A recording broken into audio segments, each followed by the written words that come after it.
बन सकता है। जहां तक और देशों का उनका पक्ष है, उनका पोजीशन है, ये बेहतर होगा कि इन सब चीज़ का खुलासा वो खुद करें। Gauri, to your question on ships, transit of ships, look, we are closely following the developments. We have been in touch with Iran and several other countries and stakeholders to ensure unimpeded transit of our ships. As a result of our efforts, we've had several of our ships which have crossed the Straits of Hormuz. In our statement today that we've issued, we have conveyed our expectation that unimpeded freedom of navigation and global flow of commerce would prevail through the Strait of Hormuz. So we continue to be, this is an evolving situation, and we remain in touch with all our partners, stakeholders and countries to serve our interest. Thank you, Randirji. Now we'll quickly take questions from the fifth row onwards. Yeah. So regarding refinery production,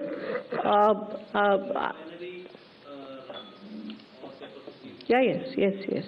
So I have already said, when I said our refineries are running at optimum capacity, means that they are running at 100 and plus.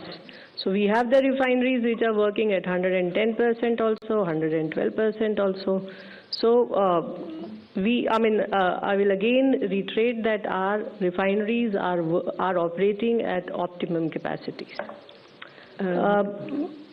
Somebody also asked me about the LPG production data. I have already said it is in the range of 46 to 40/70. Friends, I have a humble request to make. We have a cabinet briefing at 4, so we will quickly take one question each, starting from the fifth row, 250. He will add to the answers up finally. Okay. So I think the portion of that question has already been replied by Shri Randirji.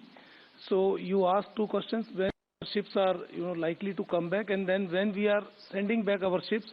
So again, I'll say that we are in coordination with MEA and our missions, as well as our owners of the ships.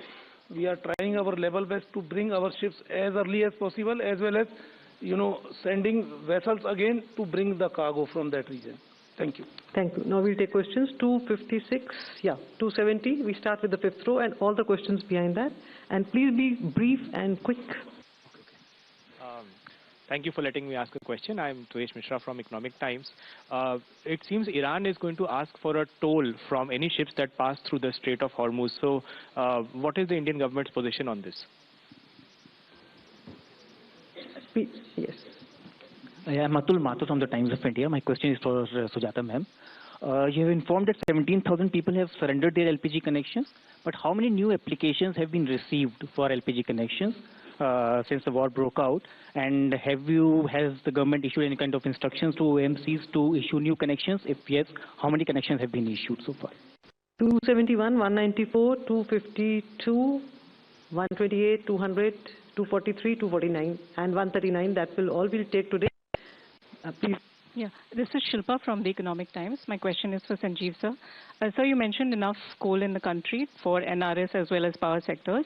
There is certain grades of coal that is being imported. Are we looking to ask them to blend more domestic coal wherever it is possible? And is the ministry writing to other ministries for the same?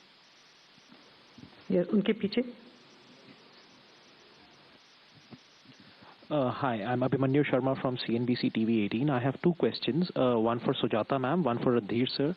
Ma'am, if you may please answer the steps being taken to increase the production as well as use of compressed biogas to augment the supply of imported products. And to Radhir sir, to you, is there any truth in report that any fees in yuan is being paid for passage of ships through the Strait of Hormuz? 194 and then 249 will be the last. Good afternoon. Ghosh from The Hindu. My question is to Sanjeev sir. Sir, I wanted to ask about coal gasification. Syngas can actually help in producing base products that would be required for ammonia, that could be utilized for ammonia and urea production. So is the coal ministry considering, this paradigm to further help out the urea and the fertilizer situation? If you could please share some perspective on that. Yes, 249 last. Hi, good evening, sir. My name is Danish Anand. I'm from NTV Profit. My question is for Sanjeev, sir. So you mentioned that we have enough coal store, which is there for continuous electricity generation of 24 days. But is the buffer margin thin, considering that we are just a few months away from the peak summer demand? Thank you. We'll start with Sujata. Answers. देखिए, जब हम energy security की बात करते हैं तो we do talk about the clean energy also, और जो कंप्रेस्ड बायोगैस है is a part of that, और इसमें हमारे टारगेट भी हैं 2025-26 onwards 1%, 3%, 4% blending in the PNG. इसके संबंध में भारत सरकार ने एक सतत स्कीम भी है।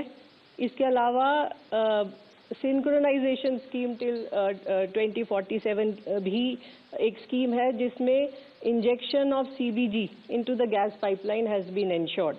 इसके अलावा मैं आपको बताना चाहूँगी कि अप्रैल 2025 से लेकर फरवरी 2026 तक लगभग 82,000 टन सीबीजी हमारी ऑयल मार्केटिंग कंपनी ने प्रोक्योर किया है, as compare to 42,700 tonne during year 24-25। That's from my side. Thank you. Sanjeev ji. So I have good number of questions. One is regarding basically the crux of the question is reducing the import and substituting the domestic coal, the imported coal, domestic coal. Second question is regarding coal gasification, how it can help substituting the hydrocarbon projects. And the third question is regarding peak summer approaching, how we plan for that. So as far as blending is concerned or import substitution is concerned, I will answer like this. We import around 250 million tons of coal on annual basis for almost last 3-4 years. This has been remaining almost constant. Out of this, around 60 million tons coking coal and 40 million tons is the coal that is required for imported coal-based plant. They are essentially using because they are designed for that kind of use. Just like a diesel car cannot burn a petrol, petrol cannot burn diesel. So that is non-substitutable. So the substitutable space with us remains around 140 million tons or 150 million tons.